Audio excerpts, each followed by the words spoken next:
이번 시간에 말씀드릴 내용은 문법의 가장 기초적인 요소들인 문장, 절, 구, 단어에 관해서 말씀드리려고 합니다. 우선 생각해 보시면 이런 용어들을 반드시 알아야 될까요? 라고 말씀하실 수 있을 것 같은데요. 물론 이런 용어들을 묻는 문제가 출제가 되진 않습니다. 단지 한번 생각해 보시면요. 이런 표현 한번 보실까요? 우리가 보통 투투용법이라고 또 얘기하는 부분인데 너무 뭐뭐해서 뭐뭐할 수 없다이거나 투부정사에게 너무 뭐뭐한 정도로 해석을 하죠. 근데 이 부분이 문제화돼서 출제가 된다고 하면 다 아시는 것처럼 so, that, cannot 정도로 전환시키는 문제가 출제가 가능하죠. 충분히 예측 가능하겠죠. 그런데 여기에서 이 to 부정사 부분이 구거든요.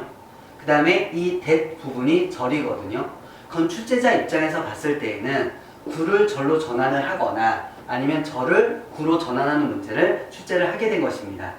그러니까 그러니까 절이나 구라는 개념을 정확하게 알고 있으면 출제 포인트를 조금 짚어서 갈 수 있는 부분이 되겠죠. 그렇게 되고요.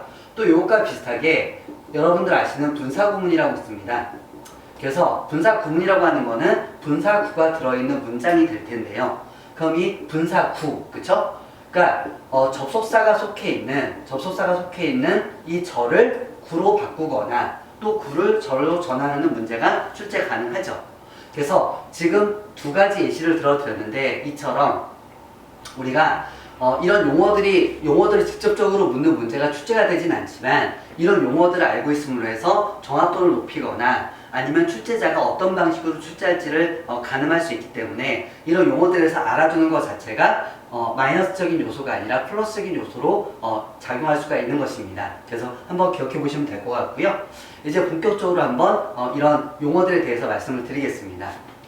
그 문장부터 한번 말씀을 드릴 건데요. 문장이라고 하는 거는 마침표나 느낌표나 물음표로 끝나는 부분을 문장이라고 생각하시면 크게 틀리지가 않습니다.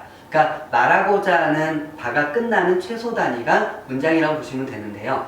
간혹 이렇게 한번 물어볼 때가 있거든요. 자, 와우, 이게 문장이냐? 라고 물어보면은 대답을 못하고 있거나 아니면은 아닙니다 라고 얘기하는 경우가 있습니다. 근데 생각해 보시면 마침표로 끝났으니까 내가 말하고자 하는 최소 단위는 맞죠? 그러니까 문장은 맞습니다. 그런데 왜 대답을 못하고 있거나 아니면 아니라고 생각을 하게 되냐면요. 사실 이 절 때문에 그렇거든요. 절이라고 하는 게 뭐냐면 주어 동사가 들어있는 부분이 절입니다. 우리가 다루는 문장은 주어 동사가 들어있는 절이 되는 거죠.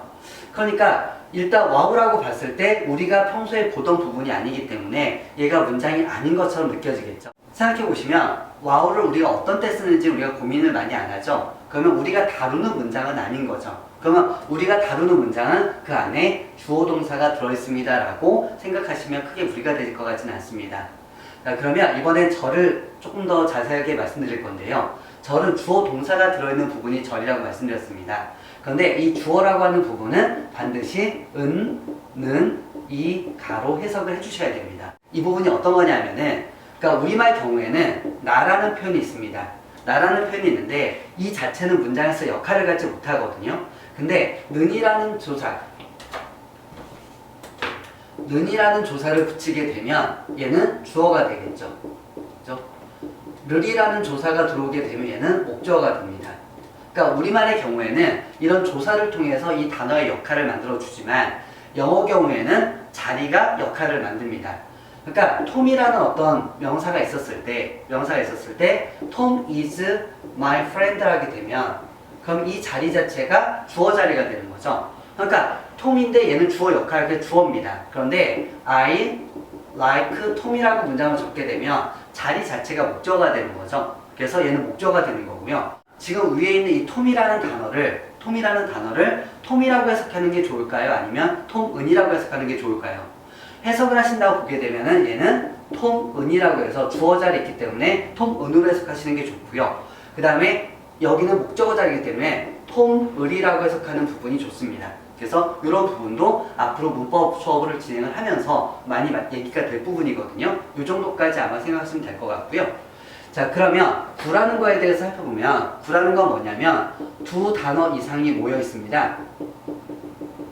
그런데 그 안에 위에 있는 주어 동사 개념이 들어있지 않은 부분이 구라고 생각하시면 됩니다. 대표적인 구 경우가 좀 전에 얘기를 했었던 우리 투부정사 경우가 구가 되는 거고요. 그 다음에 전치사 구가 되겠죠. 그래서 살짝 예시만 하나 들어드리면은요.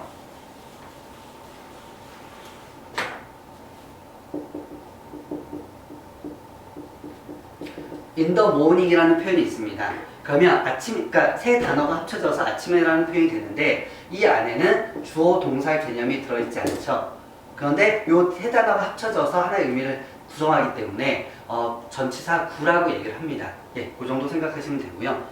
단어는 좀 전에 말씀드린 것처럼 우리말과 다르게 우리말은 조사가 중심이 돼서 단어의 역할을 만든다고 했지만 영어는 조사가 없기 때문에 그러면 얘는 띄어쓰기가 되어 있다고 하게 되면 단어라고 보시면 크게 무리가 되진 않습니다. 예. 그래서 오늘 4가지 표현을 간단하게 살펴봤고요. 아까 서두에 말씀드린 것처럼 이런 용어를 묻는 문제가 출제가 되진 않습니다. 단지 이런 용어들을 통해서 문장의 구조를 좀 더 정확하게 파악할 수 있거나 출제자 의도를 좀 더 정확하게 파악할 수 있는 부분은 충분히 생길 수가 있습니다. 오늘은 문법의 가장 기본적인 요소들인 문장, 절, 구, 단어에 관한 말씀을 드렸습니다. 네, 이상 마치도록 하겠습니다.